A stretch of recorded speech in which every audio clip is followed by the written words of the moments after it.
Tervetuloa 500 vhp.net-osastolle. 3 autoa, 3000 heppaa. OK, 500 VHP TV. 500 VHP TV.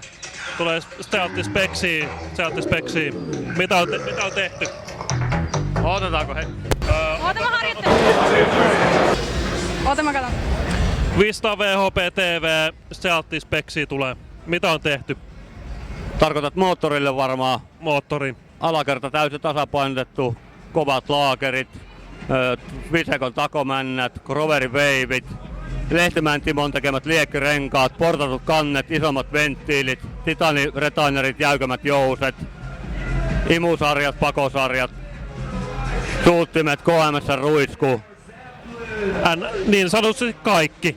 No, lähes tulkoon kaikki. Kaikki on tehty. Paljon mitattua tehoa. 580 heppaa. On mitattu maailmanmatkalla. Ei ole mitattu. 500 VHP over and out.